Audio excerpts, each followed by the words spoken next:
regimental. Sim, senhor presidente. Boa tarde. A notícia do dia de hoje, a notícia do dia é uma só. A mega operação da Polícia Civil do Rio de Janeiro e da Polícia Militar contra o tráfico de drogas. O governador Luiz Castro pediu ajuda do presidente Lula para que o Exército apoiasse a operação. O presidente Lula negou. É o presidente dos traficantes. 64 mortos.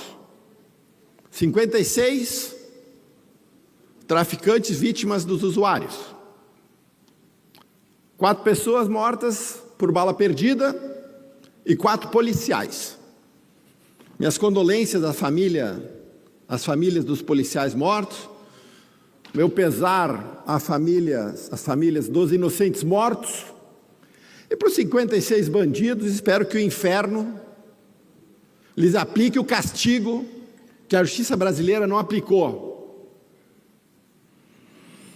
Os bandidos utilizaram drones para lançar bombas na população civil e nos policiais. Já podemos chamar, então, o Comando Vermelho de organização terrorista? Ou ainda é cedo? Os vagabundos utilizaram armamento militar. Estranho. Porque o PT me jurou de pé junto que com o Estatuto do Desarmamento, bandido seria desarmado. Quer dizer que foi só o pai de família trabalhador que ficou sem arma para se proteger, enquanto os bandidos continuaram comprando armas de alto calibre ou de pesado calibre, contrabandeados através das fronteiras brasileiras, que nem o Exército nem a Polícia Federal estão cuidando.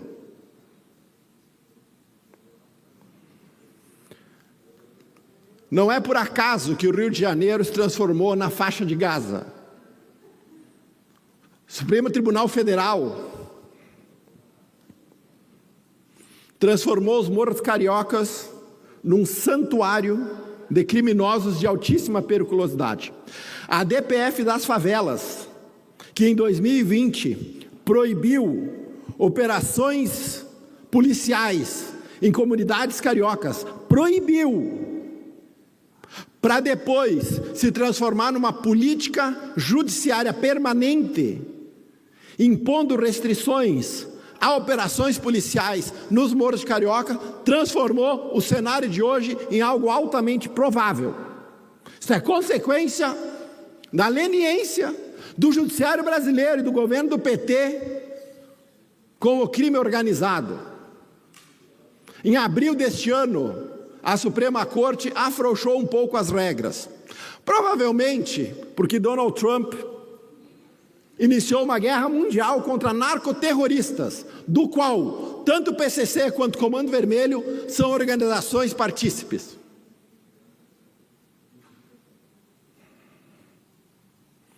E foi esse caldo cultural, foi nesse caldo cultural, num governo federal leniente com a criminalidade, com o STF leniente com a criminalidade, que deu apoio moral, validou moralmente para que os bandidos impusessem o terror não só às comunidades dos morros cariocas, mas também à população carioca.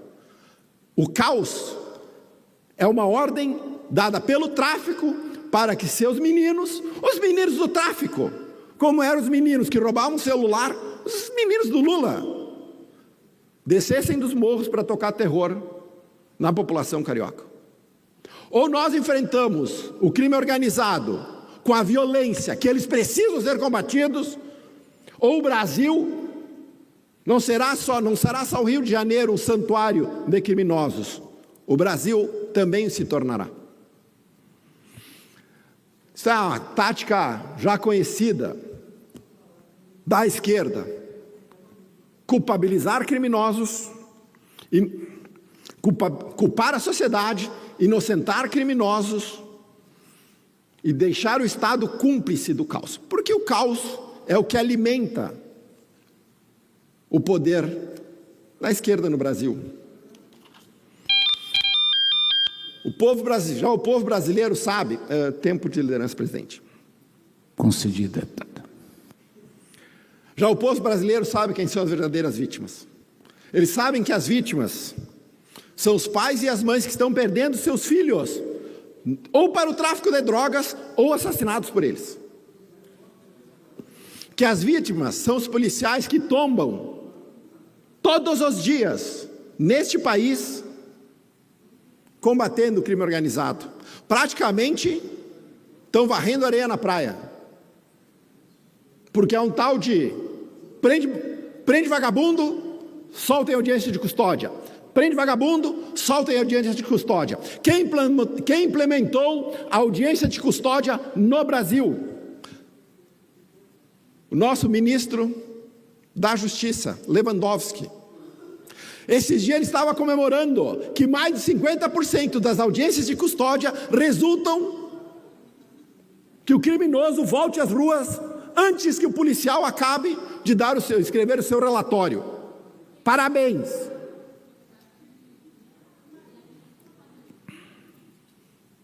O povo também sabe que discurso de soberania é só para ganhar voto. Que jamais a gente pode considerar soberana uma comunidade que é escrava do tráfico. Você quer livre, ela é. Quase 30 milhões de brasileiros vivem hoje sob leis. Quase 30 milhões de brasileiros vivem sob a lei do tráfico de drogas, sob a lei do crime organizado. É o narco-estado dentro do Brasil. Só falta ter desfile militar dos traficantes, porque armamento militar eles já têm. Só falta parada militar para que o narco-estado no Brasil seja instituído e tenha bandeira. Falta hino, bandeira. O resto já está tudo feito. Enquanto isso, a nossa preocupação é com Donald Trump. Não conseguimos controlar o Morro Carioca. Muito soberano esse país é. Lula é um corajoso. Estava lá na Malásia, tendo coragem para atacar o presidente que diz que vai destruir os narcoterroristas. Sabe que ele não tem coragem para enfrentar o crime. E como essa bancada aqui não perde uma única oportunidade de fazer avançar a sua agenda autoritária, qual é a solução do governo Lula nas redes sociais hoje para combater os narcoterroristas que hoje comandam o Brasil? Fazer avançar a PEC da segurança. Um monstrengo que quer centralizar em Brasília as políticas de combate ao crime. E principalmente centralizar em Brasília os recursos. Nós não precisamos que o PT diga aos estados como combater o crime. Os estados sabem. Nós precisamos, para combater o crime, prender bandido, proteger o policial e devolver ao cidadão a segurança de ele andar nas ruas à noite. Devolver ao cidadão a coragem de ele andar nas ruas à noite. Ou seja, para nós combater o crime organizado no Brasil, nós precisamos tirar o PT do poder. Obrigado, presidente. Eu preciso fazer uma fala a respeito do discurso do deputado Issur. Teve outro deputado que veio falar, outra deputada, eu acho, que veio falar sobre as APAES. Vou falar aqui sobre as APAES. Falar um pouquinho sobre... Quando eu virei deputado, alguém me disse que nós tínhamos que indicar R$2 milhões em emenda. Eu não sabia como indicar, fui um deputado eleito por rede social, A gente adotou um critério no gabinete que é muito claro. Não pedimos votos e não usamos emendas para pedir votos. Nós íamos mandar dinheiro basicamente para a educação em escolas que ninguém enxergava, escolas pequeninhas, 50 alunos, 60 alunos, 80, 100 alunos a menos de 100 alunos, e para entidades que cuidassem de pessoas com necessidades especiais. Porque eu acho que tem debates que são importantes. Por exemplo, o Bolsa Família. Damos muito, damos pouco? Quem é que merece ganhar o Bolsa Família? Uma pessoa com saúde, um adulto com saúde, 35 anos, teria direito ao Bolsa Família? Não sei. Isso é um debate válido. O que eu entendo que não é um debate válido em uma sociedade civilizada é que uma criança autista, uma criança que tem dificuldade de locomoção, alguém que é cego, alguém que tem uma dificuldade física que o impede de gerar riqueza, de trabalhar, de ascender ao mercado e que eventualmente tira inclusive o pai ou a mãe desse mercado, esses aí tem que ser prioridade número 1. E assim nós fizemos e a gente começou a olhar as APAES, entidades que cuidam de autistas e assim por diante. É inacreditável que este governo coloque em risco um sistema de atendimento de pessoas especiais que funciona há 60 anos no Brasil, que tem um grau de excelência que o Estado nunca vai atingir para poder encaixar no discurso ideológico de quem sequer consegue educar uma criança, sequer consegue fazer isso. É um processo de destruição de tudo o que funciona no Brasil. A APAE não precisa de nada do governo. A APAE precisa de apoio do governo. Apoio! Tanto do governo federal, quanto do governo estadual, quanto dos governos municipais. Aliás, eu vou deixar os governos municipais de fora aqui, porque as prefeituras ajudam. Todas ajudam. Aí vem o Lula, esse bando incompetente, meteu o dedo na APAE. Vocês estão de brincadeira? Tirem os dedos, tirem as mãos da APAE. Tirem as mãos do que dá certo no Brasil.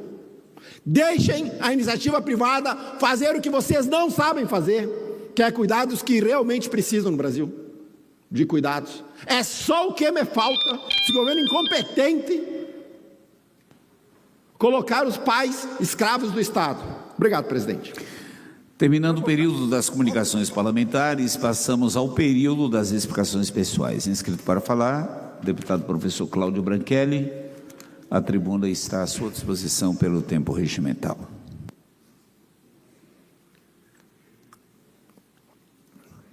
Obrigado, presidente. Se vocês olharem as estruturas que as APAES têm, estruturas físicas, estruturas de prédios, estrutura de pessoal, a capacidade, é só como é falta nós colocarmos as crianças que são atendidas de maneira quase individual nessa máquina de moer carne que é o ensino público brasileiro. Tem que melhorar o ensino público brasileiro, comecem a saber educar as crianças, o governador do estado que não sabe fazer. O governo federal, então, nem se fala. Educação, para eles, é só uma palavra, né, no dicionário. Aí resolve atacar a APAE, só que me falta. Não, eu vou te falar. E eles já tinham me falado nas APAES que eles tinham medo dessas ameaças do governo Lula. Inacreditável. Mas espera, 2026 está chegando. 2026 está chegando e eles olham o que aconteceu na Argentina. O deputado Halley foi embora, né? Devia ficar aqui para dizer para ele nos dizer o que aconteceu na Argentina, porque eu vi o discurso da esquerda, ele disse, não, a Argentina está em crise, a pobreza na Argentina aumentou, o Milei ninguém mais aguenta. O que aconteceu na Argentina? Voto impresso, tá? Papel. Atropelamento. Observem a Argentina. Observem o caminho que a Argentina está seguindo. Conversem com os argentinos que irão inundar as praias, invadir as praias brasileiras. E perguntem para eles se eles têm esperança num futuro melhor. A Argentina está enriquecendo, cortando benefícios sociais. A Argentina está enriquecendo, acabando com a inflação e cortando gastos. A Argentina vai se encaminhar para uma era de prosperidade que nós vamos nos lembrar. Em 2022, esses caras estavam quebrados. Agora os quebrados somos nós, porque esse governo incompetente está nos levando para o caminho da falência, para o abismo econômico, enquanto eles estão num processo absolutamente sustentável de crescimento. Os argentinos entenderam que eles precisam pagar um preço para ter futuro, estão dispostos a pagar e confiaram em Milei, um liberal. Nós estávamos nesse caminho. Nós tínhamos Paulo Guedes e Tarcísio. Agora eu tenho a Haddad e a Gleisi Hoffmann. Esse é o nível do abismo que nós nos metemos. Inacreditável. Vamos esperar. Amanhã tem mais tribuna. Eu vou esperar ali sentado, ansioso, para eles falarem o que aconteceu na América Latina, porque a Bolívia já se livrou da esquerda. 20 anos de esquerda já foram embora. O Peru virou um narco-estado, a Colômbia do Petros é no outro narco-estado, o Maduro logo ou vai ver o sol nascer quadrado ou vai ficar 7 palmos embaixo da terra. A mim tanto faz. É outro traficante, é um terrorista. A direita é um caminho sem volta, também é no Brasil. Vocês podem espernear, podem bater. Gostaria de saber qual é a pesquisa que o deputado Halley leu, que aponta que a Brizola está em primeiro na corrida para o governo do Estado do Rio Grande do Sul. Eu não sei quem vai disputar com nós no segundo turno. Eles vão disputando ali. O Luciano Zucchi já está em primeiro, 26. E isso que ele começou a pré-campanha. O governador Eduardo Leite, aí, o homem com 60% de aprovação, não consegue fazer o sucessor dele com 5% de voto. Isso eu achei engraçado. O Rio Grande do Sul também vai ter um governo de direita. Vocês vão descobrir um outro Rio Grande. Não esse governo aqui. Governo de verdade. Enquanto isso, nós temos que assistir o Lula comemorar, viajou 24 horas para bater uma foto com o Trump. A esquerda comemorou como se fosse uma grande vitória. A vitória foi bater uma foto com o Trump. Aí fizeram uma reunião. O resultado da reunião foi que eles iam marcar uma outra reunião para marcar a reunião. É isso aí que foi feito. Como é que foi a reunião? Positiva. O que concluíram? Não, que a gente vai ter outra reunião. É isso aí. As tarifas, o tarifaço continua ali. O ministro, o violador de direitos humanos, continua sancionado. A mulher dele continua sancionada. O Barroso continua tendo aula na Sorbonne porque está sem visto. Está tudo igual. Eles vão ter que negociar com o Marco Rubio, que acha o Lula um presidente de extrema esquerda. Boa sorte. Vão ter que negociar com Scott Bessent, que é o secretário de Tesouro, multimilionário, que já disse que o problema das tarifas é político, e que o Jamieson, que é o secretário de Comércio. Boa sorte para o governo. Eu torço de maneira muito verdadeira para que o presidente Lula tenha sorte de consertar a porcaria que ele fez ao tarifaço. Mas pela competência dos negociadores, se fosse Soledade, que está sofrendo com as joias, o Vale dos Sinos, que está sofrendo com a indústria de calçado, está sofrendo, a minha serra lá, que está sofrendo com perda das exportações, Santa Cruz do Sul, que está perdendo com as exportações do tabaco. Se fosse essas regiões, começava a procurar alternativas, porque se tu esperar do governo Lula, tu está ferrado. Muito obrigado, presidente.